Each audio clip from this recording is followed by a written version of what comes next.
Huh? Wait, you're that blonde traveler who's on a journey to all corners of Tevat, right? Who's asking?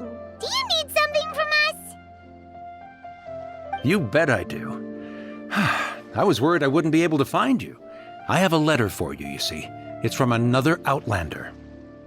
He was a crafty fellow, let me tell you. Took advantage of a loophole in our mailing system by opting for guaranteed delivery, then filling in the most obscure mailing address I've ever seen.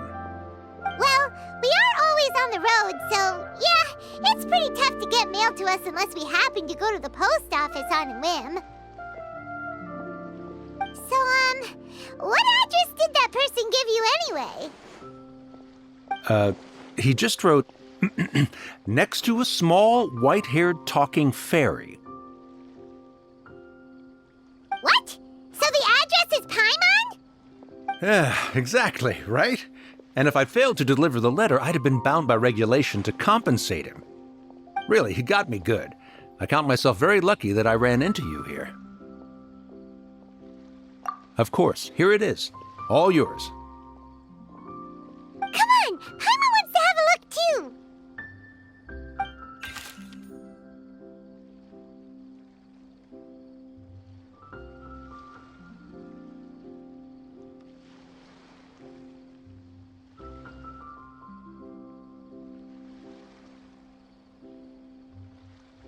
Kaya, huh? So he's here in Sumeru. Now that Paimon thinks about it, Crafty does describe him pretty well. From what he wrote in the letter, it looks like he didn't think there was much chance of it reaching us. Or maybe he's just being sneaky. Do you think he's making this sound like a miracle of fate so that we'd have to go meet up with him? Yeah, you're right. It's always nice to see old friends. The letter says that he hangs out at Jafar Tavern every afternoon. Perhaps we should drop in on him then, huh?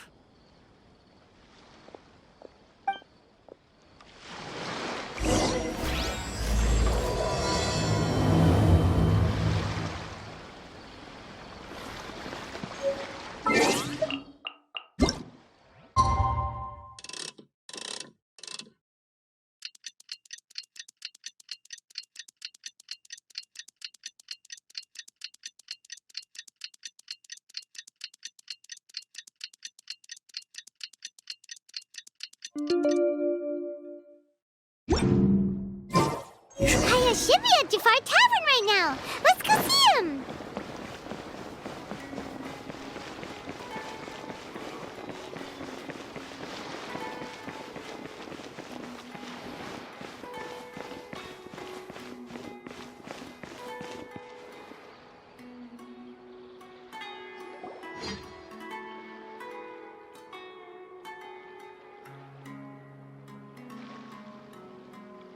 I'll have something I haven't tried yet, boss.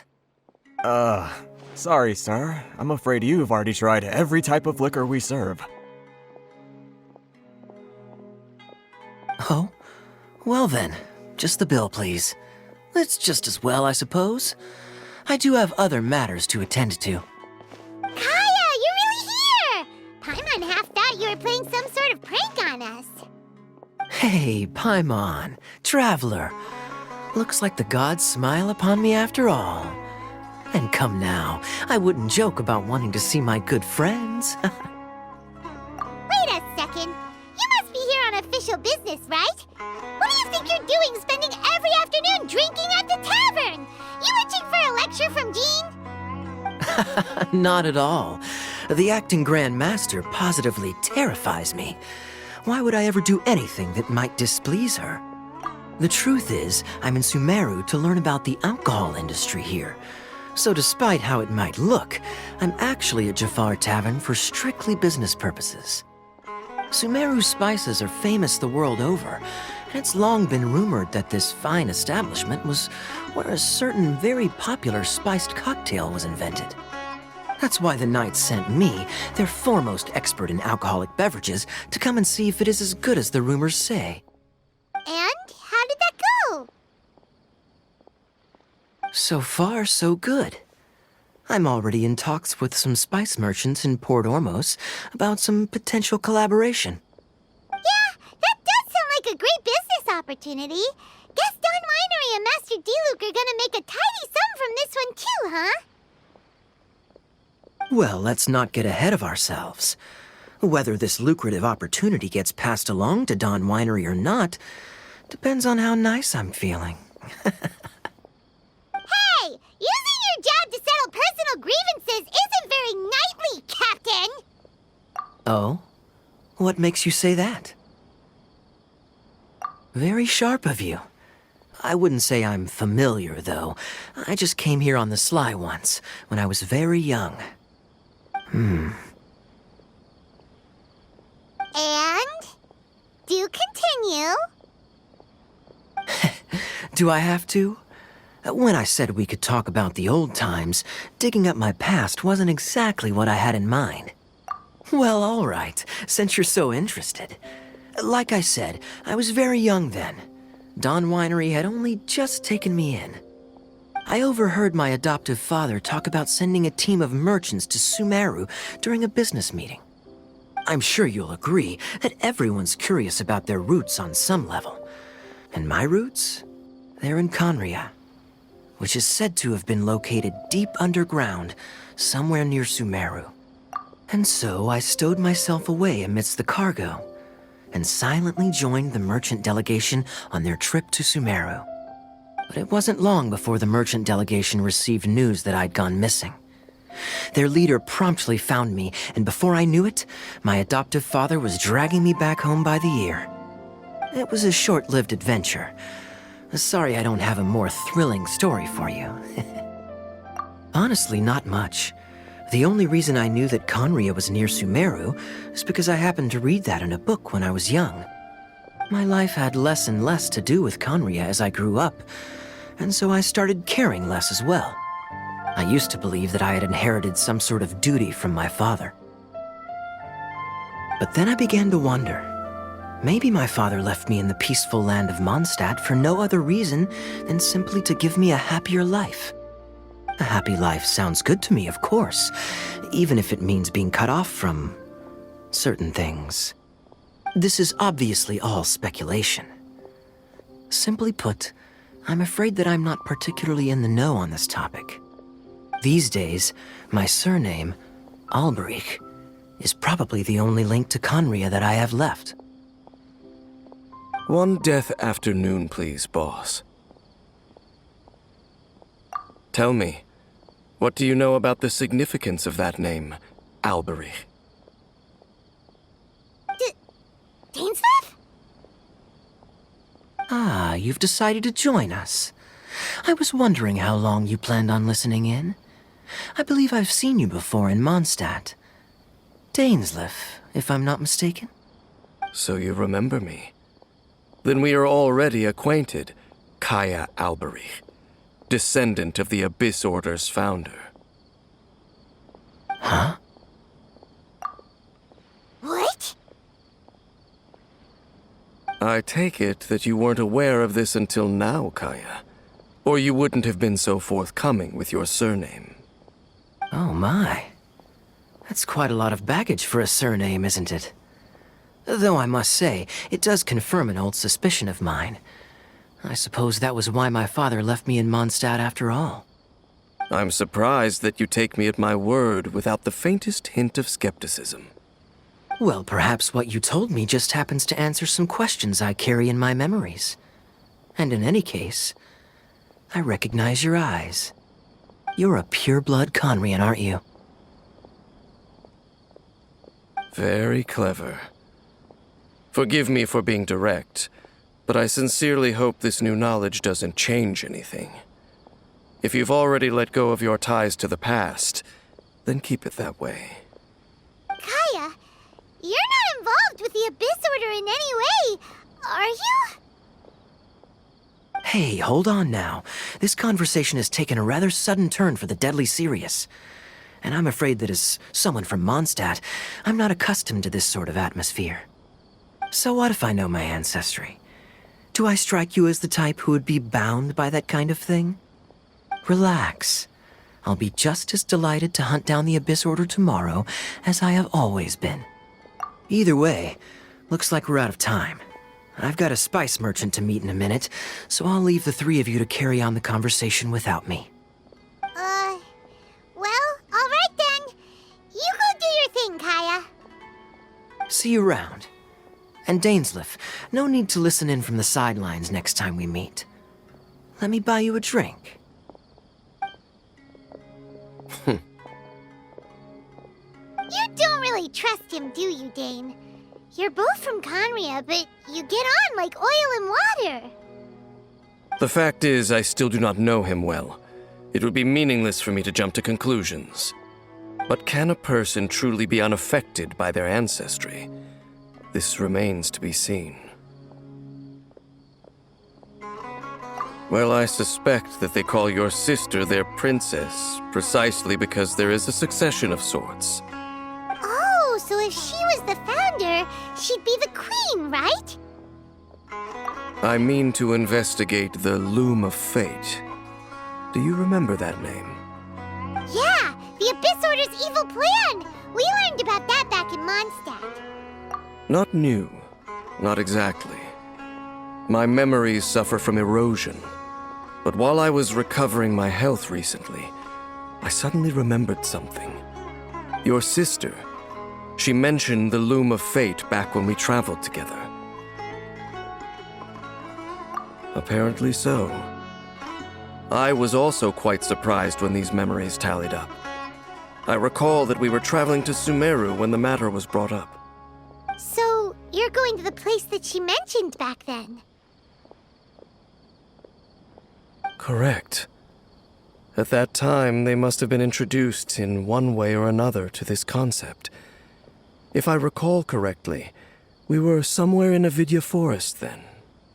Well, what are we waiting for? Let's go! Maybe we'll discover some secret that's lain hidden for hundreds of years! No. Now is not the time. No, it's just... I'm still waiting for my drink. Seriously?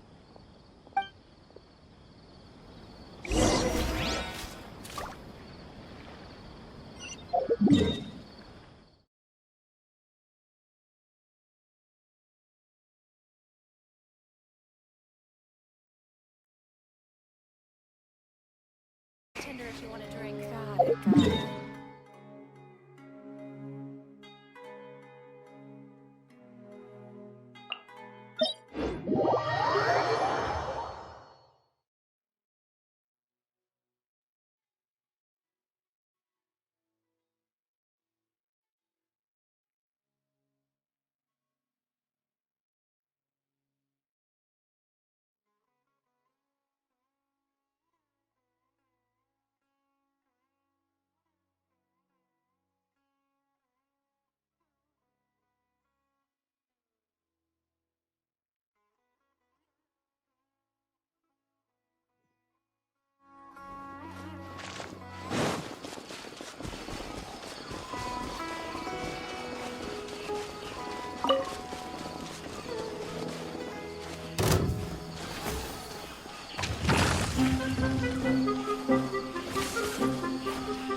Wait.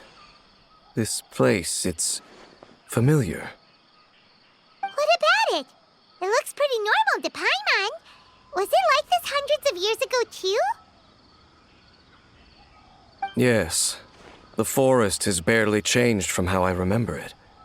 There is very little human activity here after all. Let's search the area and see what we can find.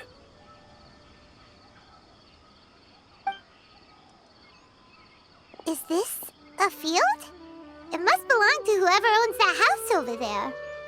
But it looks like it's been abandoned for a long time.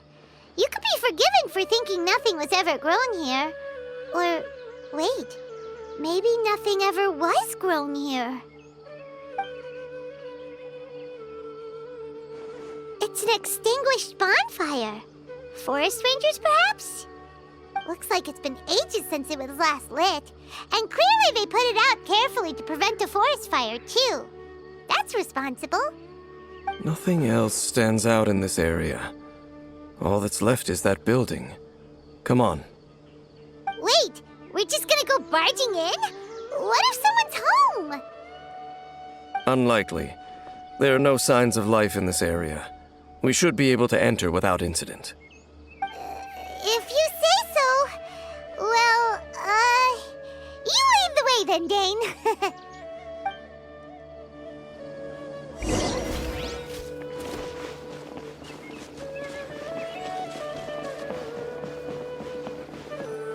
So there really isn't anyone home. Ugh, this place is so dusty.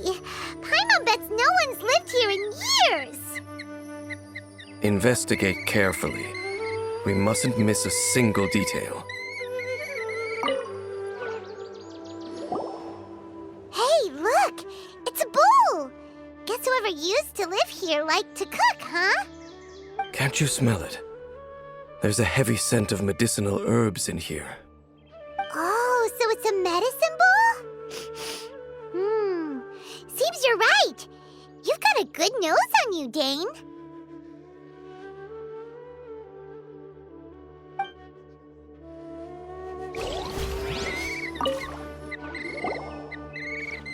There's a box over here.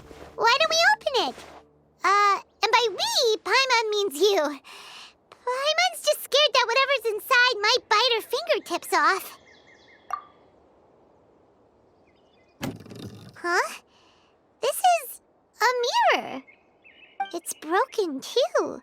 Was this a makeup box? That's kinda disappointing. Paimon was hoping we'd uncover some super big secret, especially after Dane talked this place up.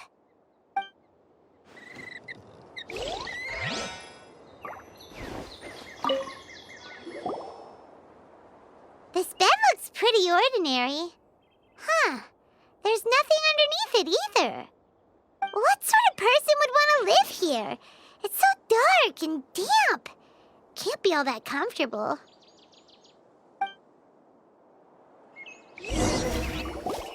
Doesn't look like there's anything else worth our attention here. You sure we're in the right place, Dane? My memories are quite foggy, but my subconscious and instincts both assert that something once happened here. But we'll exhaust ourselves if we search aimlessly. I hear noises outside. Let's go and check. Noises?